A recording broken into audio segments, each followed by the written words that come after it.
उत्तर प्रदेश का चार्जशीट का मामला है ये कोई पीएफआई का डॉक्यूमेंट है, यूपी पुलिस का डॉक्यूमेंट है। ये जो 2047 का जो डॉक्यूमेंट है, उस डॉक्यूमेंट को कौन आके रिलीज किए? इनका जो ये इंडिया विजन 2047 है towards rule of Islam in India, internal document not for circulation. शाखा होती है, आरएसएस अपनी शाखा ऑर्गेनाइज करते हैं और लाठी की ट्रेनिंग देते हैं। उसी तरह से ये लोग शारीरिक प्रशिक्षण, फिजिकल एजुकेशन के नाम से। पटना के एसएसपी का बयान जिसमें उन्होंने आरएसएस के कार्यों की तुलना पीएफआई की ट्रेनिंग से की है, ये बिल्कुल गैर जिम्मेदाराना, भर्त्सना योग्य है।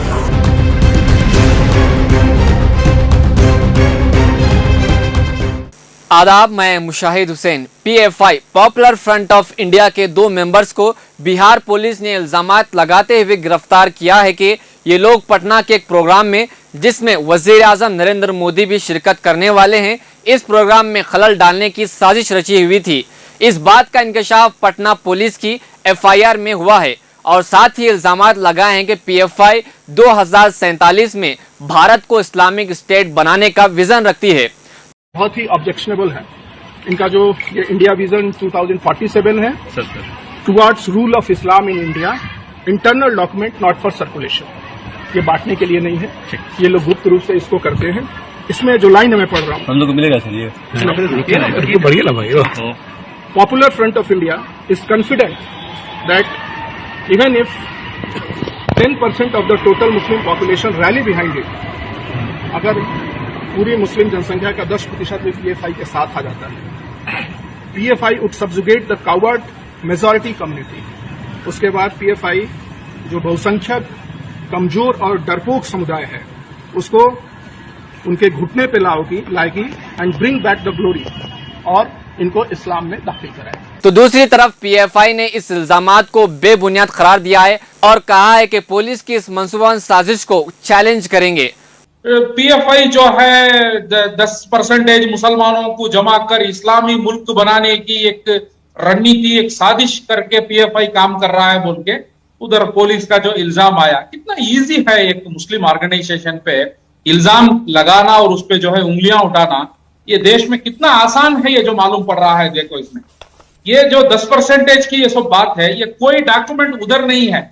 ये एक्चुअली उत्तर प्रदेश में एक जो हाथरस गैंगरेप के बाद उसके नेक्स्ट एक बस्ती का एक केस हुआ, उस बस्ती का केस का चार्जशीट में ये जो सब्जेक्ट जो है वहां का पुलिस ने लाया है, ये टोटली फैब्रिकेटेड केस है। वो पहले चाकू तलवार के साथ प्राइम मिनिस्टर मोदी को जो है हटाने का, ये क्या लॉजिक है?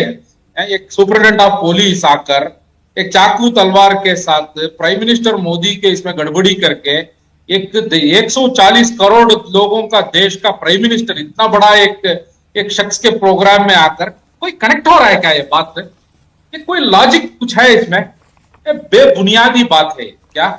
इसमें क्या मजाक है? इतने बड़ा देश का प्राइम मिनिस्टर के प्रोग्राम में आकर 1-2 लोग बैठकर चाकू तलवार करके क्या करेंगे वो लोग? क्या रेडिकुलस आर्ग्यूमेंट है ये? दूसरा बात, ये सब पुलिस डिपार्टमेंट में थोड़े लोग अटेंशन सीकर्स हैं। ये लोगों को फास्ट ग्रो होना है डिपार्टमेंट में, उनको प्रमोशन चाहिए, बीजेपी में इलेक्शन कंटेस्ट करना है वो लोगों को। ठीक है। ये सब काम के लिए ये अटेंशन सीकर्स। पटना पुलिस के जरिए गिरफ्तार 2 शख्स में एक का नाम अथर परवेज है और दूसरे का नाम मोहम्मद जलालुद्दीन है और एनआईए की टीम पूछताछ के लिए पटना पहुंच गई है। यह मामला उस वक्त ज्यादा गर्मा के एसएसपी का बयान जब मीडिया में सामने आया। इन्होंने कहा कि जिस तरह आरएसएस की शाखाओं में मेंबर्स को जिस्मानी तरबियत दी जाती है, इसी तरह गिरफ्तार अफराद को भी मस्जिद में तरबियत दी जाती थी। और अभी तक जो अनुसंधान, अभी तो अनुसंधान बिल्कुल प्रारंभिक स्टेजेस पर है। जो पता चला कि ऑर्गेनाइजेशन बेसिकली मोबिलाइज करती थी, मस्जिद में और मदरसा में यूथ्स को मोबिलाइज करते थे और कठोरता की तरफ, जिसको हम अंग्रेजी में रेडिकलाइजेशन बोलते हैं, उसके लिए ये लगातार कार्यशील थे। इसका जो मॉडस था कि ये लोग जैसे शाखा होती है, आरएसएस अपनी शाखा ऑर्गेनाइज करते हैं और लाठी की ट्रेनिंग देते हैं, उसी तरह से ये लोग शारीरिक प्रशिक्षण, फिजिकल एजुकेशन के नाम से लोग अपने यूथ्स को बुला के और उनको प्रशिक्षण दे रहे थे और उसी के साथ ही जो अपना एजेंडा है और प्रोपेगेंडा है उनके माध्यम से यूथ्स को ब्रेन वॉश करने का काम कर रहे थे। एसएसपी के इस बयान को आईडीजी ने आउट ऑफ कॉन्टेक्स्ट करार दिया है। किस कॉन्टेक्स्ट में टिप्पणी की गई है वो मुझे लगता है कि आउट ऑफ कॉन्टेक्स्ट हुआ होगा और हम लोग उनसे पूछेंगे कि ऐसा क्यों हुआ है। अभी राइट नाउ उनका जवाब है केस के अनुसंधान में, उनकी टीम उस पर कार्रवाई कर रही है। उनको भी केस के अनुसंधान में ध्यान देते हुए कार्रवाई करने का निर्देश दिया जाएगा और किसी एक ऑर्गेनाइजेशन को दूसरे ऑर्गेनाइजेशन से कंपेयर करना गलत है। तो अब पॉपुलर फ्रंट ऑफ इंडिया ने प्रेस रिलीज जारी करते हुए कहा कि बिहार पुलिस ने पटना में 2 लोगों को दहशतगर्द करार देते हुए गिरफ्तार किया है और साथ ही इन गिरफ्तारियों से पॉपुलर फ्रंट ऑफ इंडिया को जोड़ते हुए तंजीम पर मुतअद्दिद इल्जामात आयद किए हैं। इन तमाम इल्जामात की कोई बुनियाद नहीं है। पुलिस ने जैली दस्तावेज शामिल करके दहशतगर्दाना साजिश की ख्याली कहानी बनाने की कोशिश की है। गिरफ्तार शुदगान से मुबैना तौर पर मिले 8 सफ़ात पर मुश्तमिल दस्तावेज पूरी तरह से मन घड़त है। पॉपुलर फ्रंट ने कभी भी ऐसी कोई चीज शाया या तकसीम नहीं की है। ये दस्तावेज पहले उस वक्त मंजर आम पर आई थी जब यूपी पुलिस ने बस्ती यूपी के एक मुकदमे की चार्जशीट में इसे शामिल किया था। दस्तावेज को पढ़कर कोई भी इस नतीजे पर पहुंचेगा कि ये सरासर मनगढ़ंत और फर्जी है। पटना पुलिस ने एक प्रेस कॉन्फ्रेंस में जिस तरीके से इस दस्तावेज को पेश किया है वो रियासत में पॉपुलर फ्रंट के खिलाफ फर्जी मुकदमा तैयार करने की एक बड़ी साजिश का पता देती है।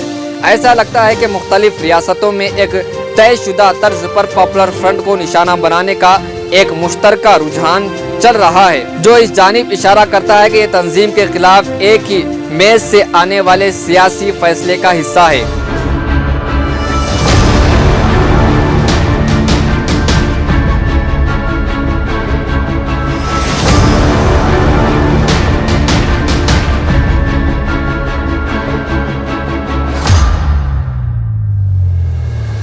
तो नाज़रीन, पॉपुलर फ्रंट ऑफ इंडिया एक ऐसी तंजीम है जो मुसलमानों के साथ साथ दलित और पिछड़े तबकात के हक में आवाज उठाती है।